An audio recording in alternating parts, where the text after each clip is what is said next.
Hello, my name's David Seaman, and this is the Three Lions Podcast.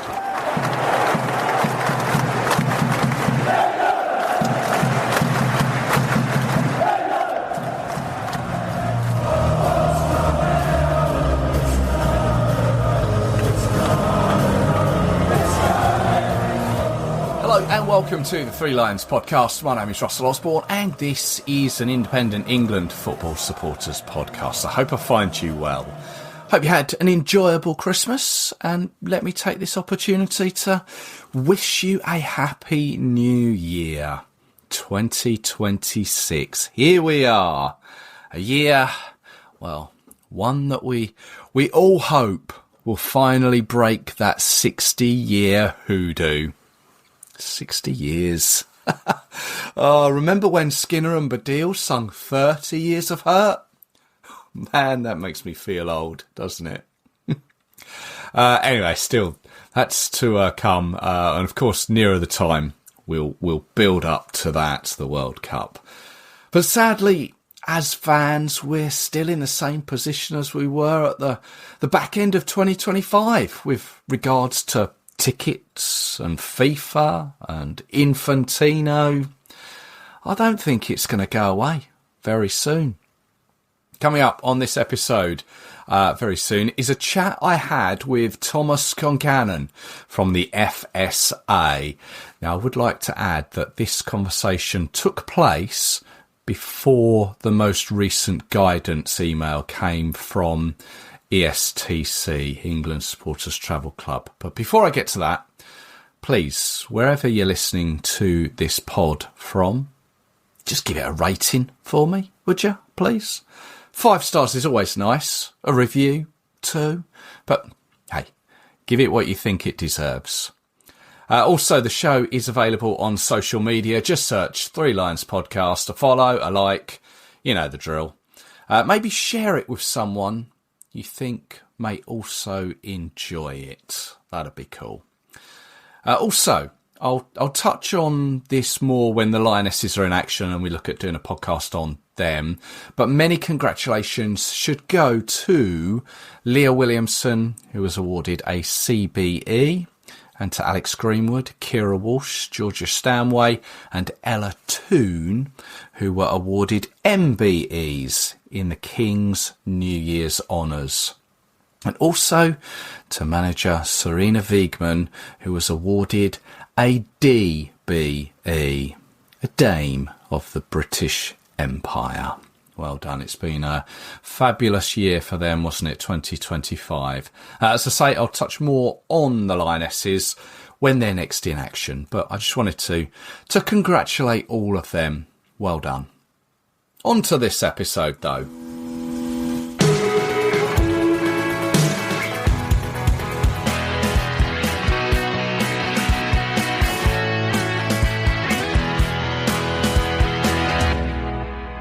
Now, I'd like to welcome to the Three Lions Podcast, Premier League Network Manager for the Football Supporters Association, you know them as the FSA, and also heading up England's Fans Embassy for the World Cup.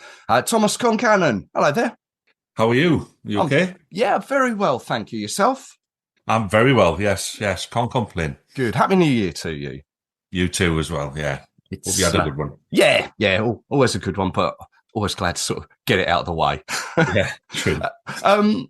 Early days of the podcast, I had the pleasure of speaking with Kevin Miles, who's still the chief exec, I believe, at the FSA. He is. And at the time, he was spokesman for the England Fans Embassy. You've now taken on that role, haven't you? I have, yes. Congratulations. Thank you. It was passed on. Kev had obviously done it for nigh on 30 years, and just because of his day job with the FSA, keeping him really busy, never out of Parliament and everything else, with the independent regulator, he just didn't really have the time anymore for England, and passed on the chalice to me. And I've done it for 10 years anyway, but it was officially now. Yeah. Well, I mean, talk about being thrown in at the deep end, I guess, officially, what with the World Cup. Yes, I think very much so. It's this is a very strange one, isn't it? It's very difficult to look at and be optimistic about is difficult. I think that there's differences, isn't there, in terms of the experience as a fan and the experiences to what it's going to be like on the pitch. Yes. So it's it very much it's had its challenges, as I'm sure you're all very aware. It's just caused major problems this World Cup, hasn't it? Yeah. Well, I mean, let's just quickly. What were your initial thoughts when it was announced the World Cup? I can't even remember when it was officially announced as being in the States, Canada, and Mexico. Were you kind of excited about the idea of that? Do you know what I was? Yeah. I really was, because it was, three great countries that we've got great relationships with in comparison to, there was a lot of controversy around Russia and Qatar. Yeah. Rightly or wrongly, because I think they were both great World Cups in the end from a fan experience side of things. But I think we were all just really looking forward to it. It was different, I suppose, since we didn't qualify in '94. Yes. It was going to be a great experience for people. And I think it just, like I say, different. I mean, we knew it would be expensive. Yeah. I think that's the reality of it. But I think, I think it took the attention of a lot of people. I think a lot of people were looking forward to it. Yeah, and I think that's why it's great to have a chat with you, because that excitement and sort of interest has been dampened, and just by the whole ticket scenario, the way FIFA and Gianni Infantino have been with regards to fans, it's just dampened the whole mood for it.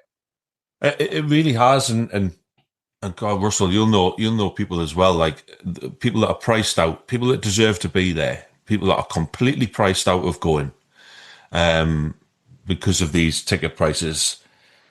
I think everyone knew that the travel and accommodation was going to be expensive, as I said before. I think that was pretty much a given. Internal flights you can get at not bad prices, but I think the reality for this one was because it's such a longer World Cup as well. The reality is people were going to be sort of dipping in and out of this, and rather than doing the full tournament, because it's just not affordable for the vast majority of people. But you chuck the ticket prices in there, it becomes more a thing about principle than anything for a lot of people. That they're just like, well, I'm not paying that. That's absolutely ridiculous. But then you've got the other side of the coin that'll just be people that'll be like, they'll just pay whatever because they have to be there. It's that fear of missing out, isn't it? We all suffer from it. And it is a difficult thing to contend with, especially when the prices are so high, and it just really has dampened it. And the attitude from FIFA has just been really disappointing. They haven't recognised the ridiculous loyalty that has gone into following your team, in the build up of the World Cup and beyond this. The fact that hasn't been recognised in the official allocations, I struggle to make the argument for the allocation for the general admission tickets. It's a difficult one, and I think I understand to an extent the American market and everything else, and why you would price tickets at a certain price. Yeah, I just think when it comes to the participating nation allocations, I just think there could have been more recognition for the supporters of those teams. And whether I've got rose tinted glasses on because it's England, and whether it's, you look at Scotland, and Wales and other countries that travel really well. Yeah. You think, oh, are we just being completely hard done by? But the reality is, with the introduction of these $60 tickets, does that suit the hardcore of the majority of countries? And I think that's something that we're trying to understand at the moment. Yeah. I mean, just for those that have maybe been out of the loop, if you're looking at going or tickets all the way, and I always say if England were to get to that last game, category 3, it's about $4,700 total, and if you're that way inclined for category 1, it's about $16,500 if you want to go for the good seats. Yeah, and then throw in the $60 tickets, which was, I mean, was it a goodwill gesture or FIFA backing down, or it was just a a smoke screen. I don't know what the right term was. They put that in for just before Christmas, which was 10% of our nation or each nation's allocation, which once everyone worked it out was about 400 tickets of roughly 4,000, I think would be a sort of finger in the air. Yeah.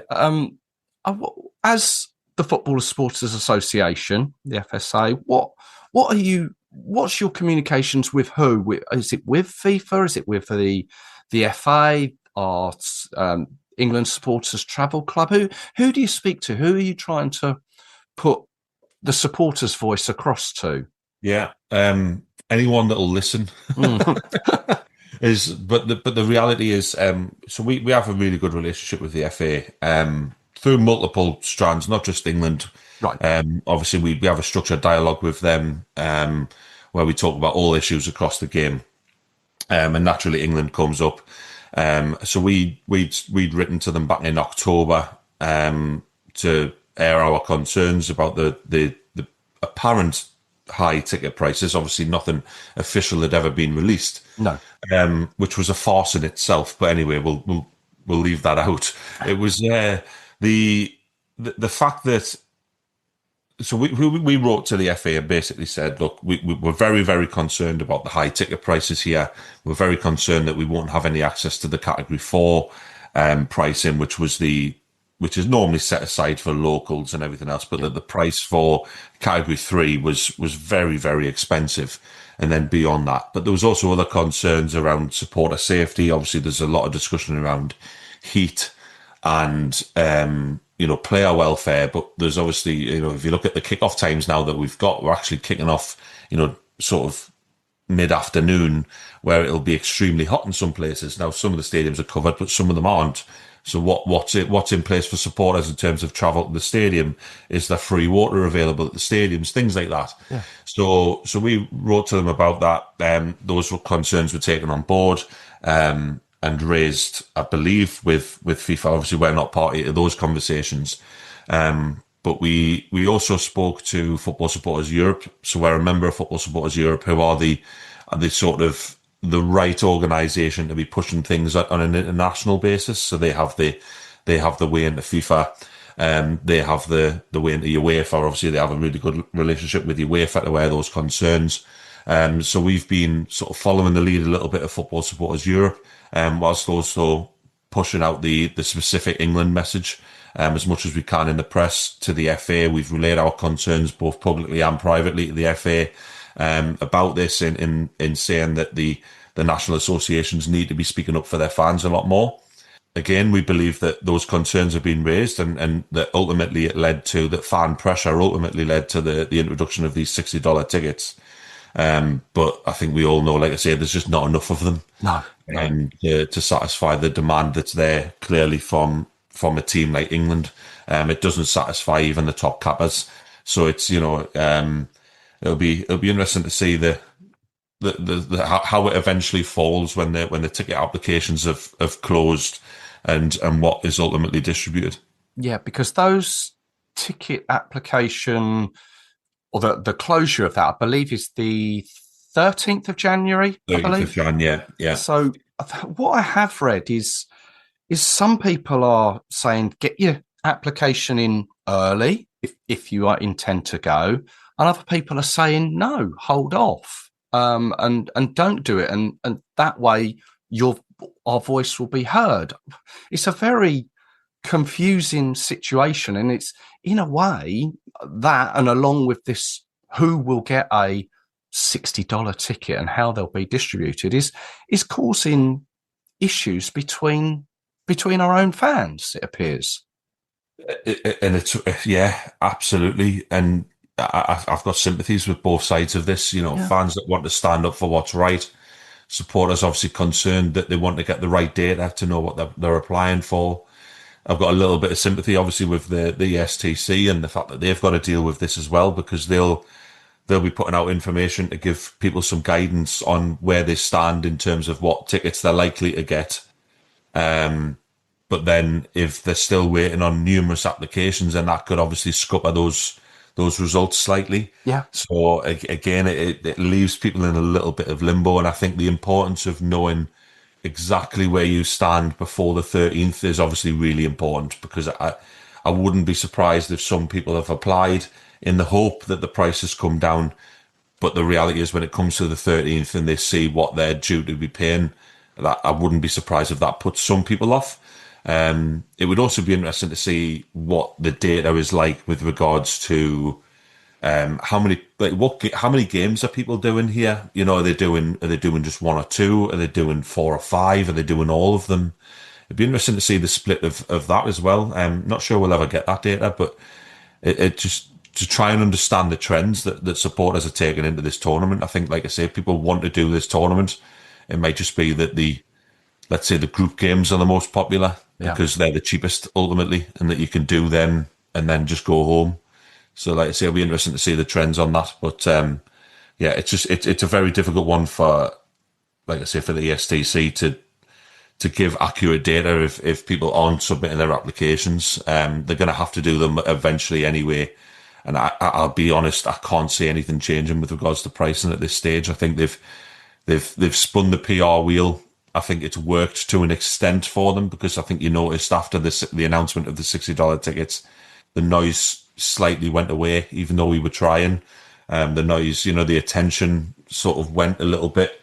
But it'll be interesting to see, like I say, when the application window closes, as to how many have applied and where people stand. Yeah. I mean, I guess as well, kind of Christmas got in the way of that, but the communication from the FA, it just doesn't seem to be, there so much, and it doesn't seem to be sort of backing the supporters from an outside point of view. Is that a fair comment? Do you know what? I think it is a fair comment, because, as I say, I think what England fans really want to see is that their FA is sticking up for them. I think that's the one thing that's really stuck out from this, is that they just want to feel like they're cared about, that someone is fighting their corner. Because, whilst we'll obviously push that as far as we possibly can, the FA and other FAs have the inroads to the right people in FIFA to make the right complaints, to make the right noises, both privately and publicly. And it doesn't feel like that has been done enough publicly. We will never know what conversations have taken place privately. Yeah. But publicly, we just feel that there could have been more pressure put on by the national associations on this issue. I'm sort of gobsmacked as to how they haven't, because the prices were so astronomical. I don't understand why they wouldn't see it as an opportunity to really stick up for their members, and what politics are at play here to actually stop them from doing that. Like I say, from a fan perspective, I think there's just a lot of disappointment that they feel like they've just been ignored, and no one stood up for them, really. Yeah, I mean, when we met in Tirana for the Albania game, we had a brief conversation, and I mentioned about other nations, if they have supporters clubs, and you mentioned there the Football Supporters Europe, but we know that Scotland, they travel in numbers, and I think was it Germany have a supporters club like we do.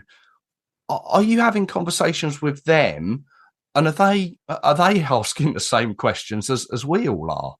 Yeah, absolutely. The Spanish are, the French are, the Dutch, and if you look at, again, Scotland are probably, whilst rivals, they're probably the one that we speak to the most. Yeah, naturally. Of course. And the Welsh as well. Obviously with Wales potentially qualifying. And I think there's just a lot of disappointment from their side. The Scottish have made some really good noises publicly with their support organisations, but obviously with their FA as well. It follows a very similar line to us.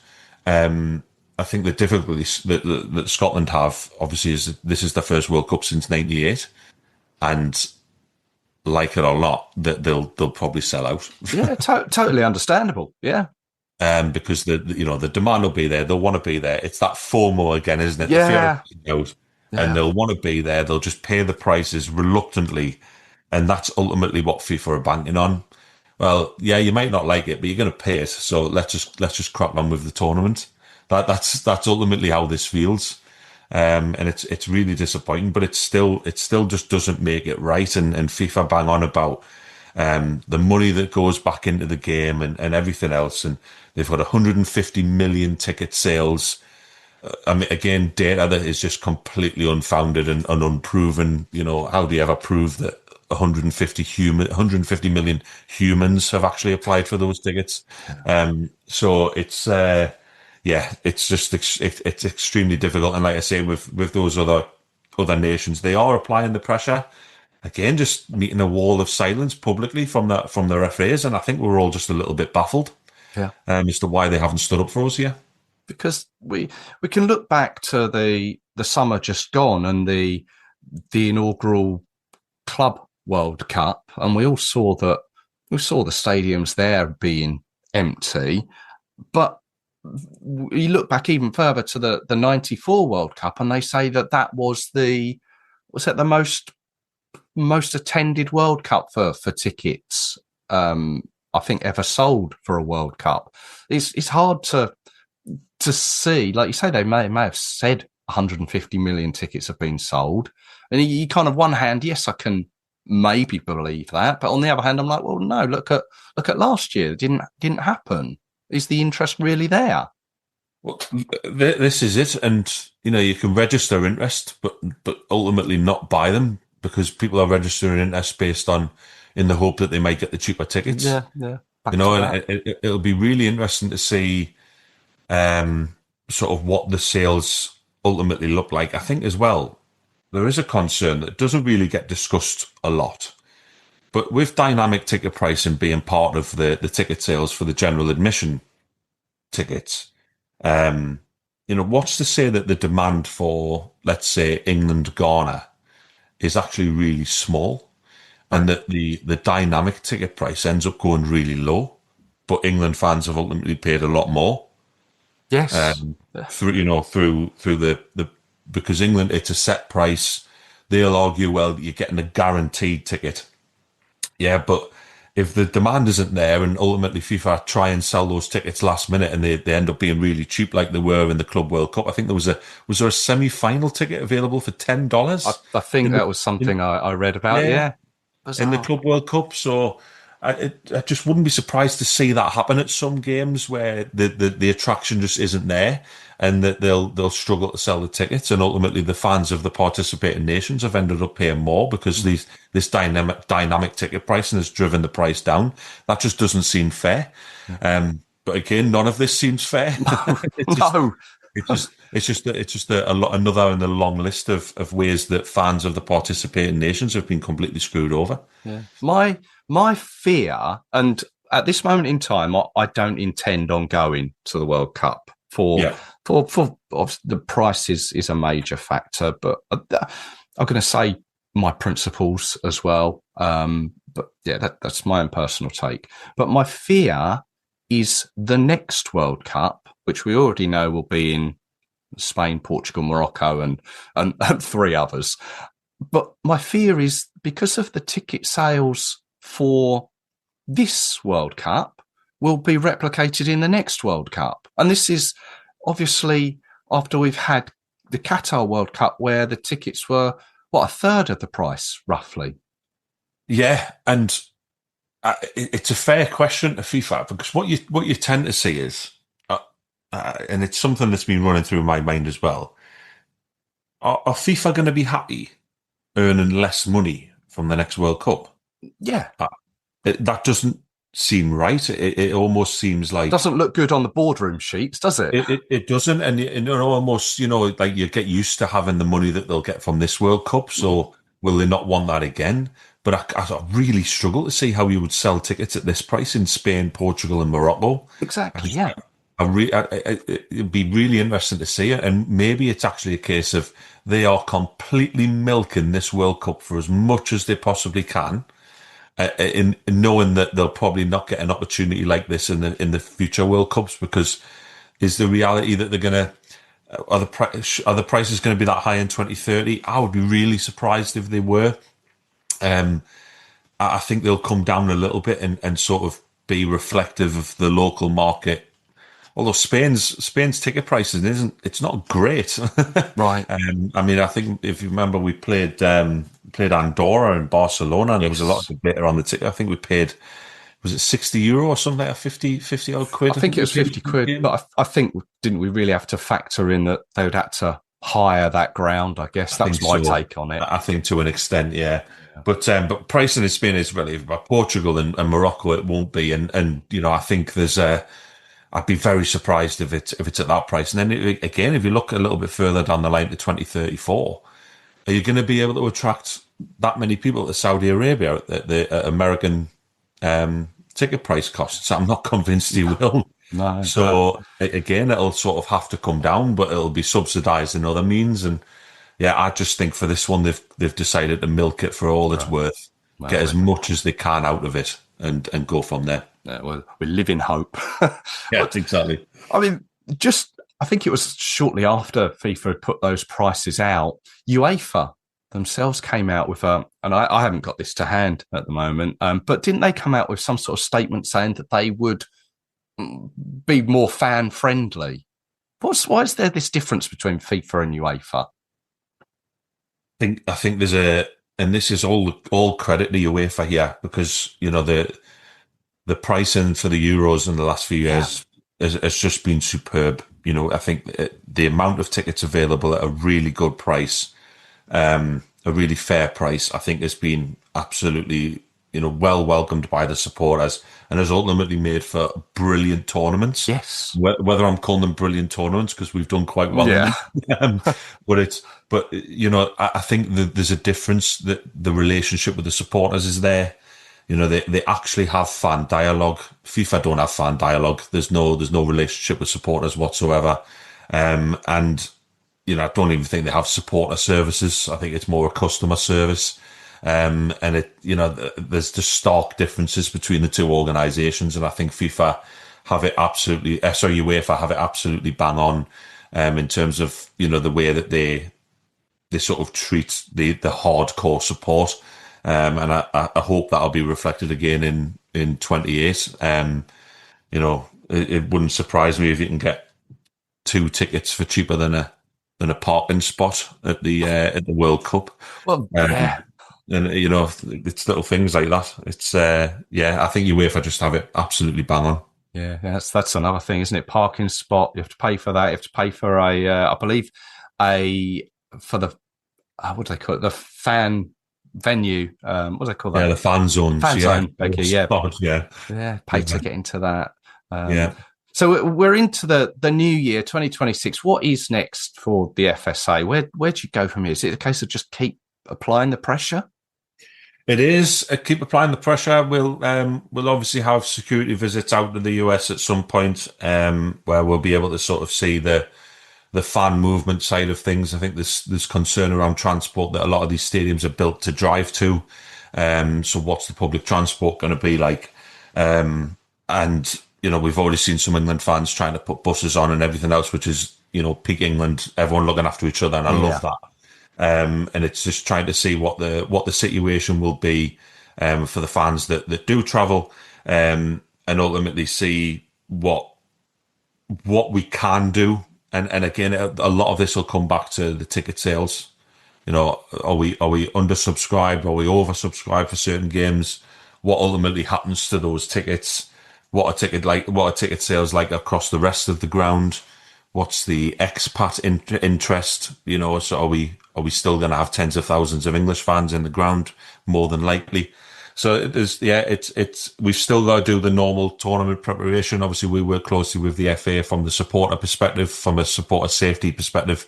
So we'll work closely with the FA security teams, the UK Football Policing Unit, just to make sure that the fan voice is included in those discussions, which is obviously really important.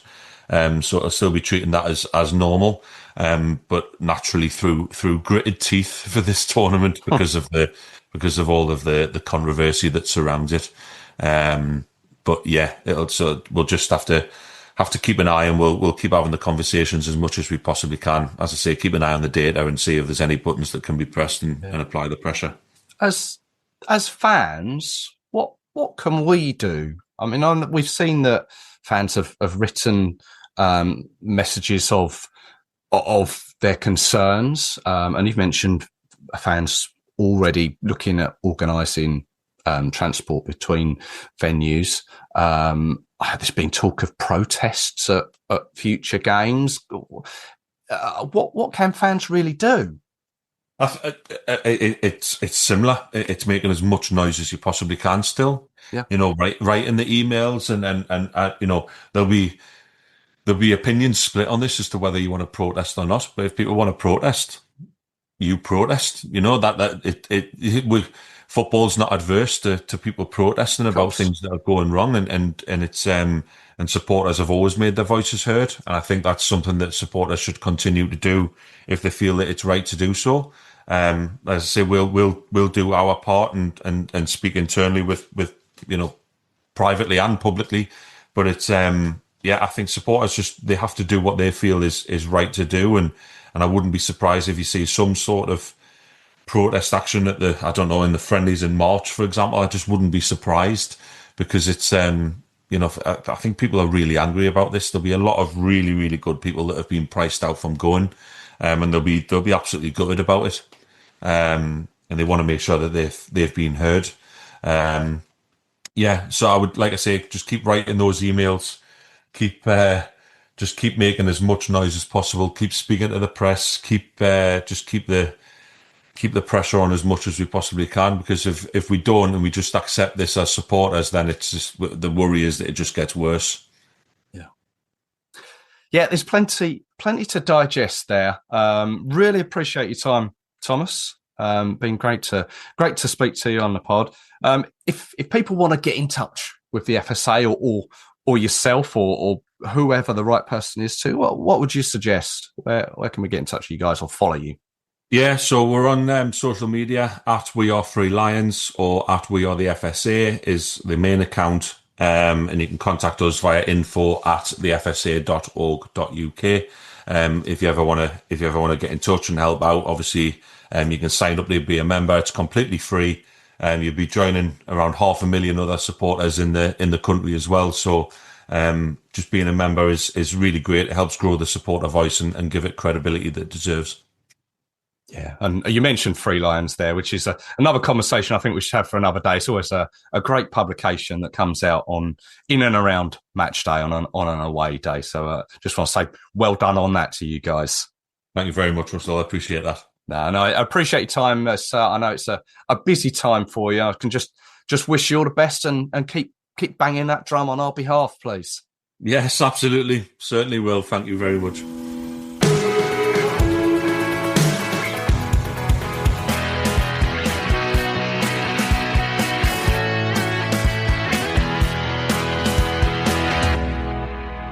Many thanks to Tom there. As I said, I met him in Tirana. Very approachable guy.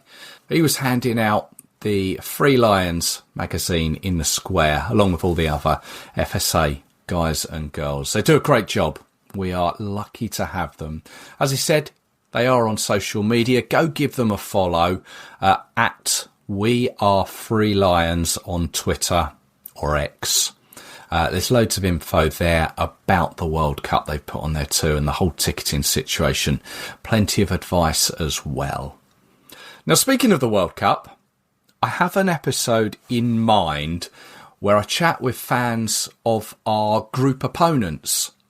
Now, I've already had a chat with a Croatian and a Panamanian. They're both in the bag. I just need a Ghanaian to complete the set and make the episode worthwhile.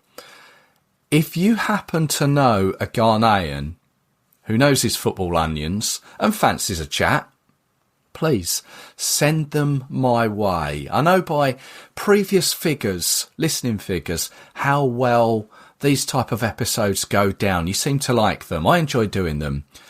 You may have seen some of my messages over on Twitter, some of my posts. I've not got to begging just yet, but I'm almost there, I have to say. But if you can help out with a Ghanaian, point them my way. Anyway, thanks as always for tuning in. Always appreciated. I will be back with you very soon with hopefully that episode. So until then, take care of yourselves. Cheers.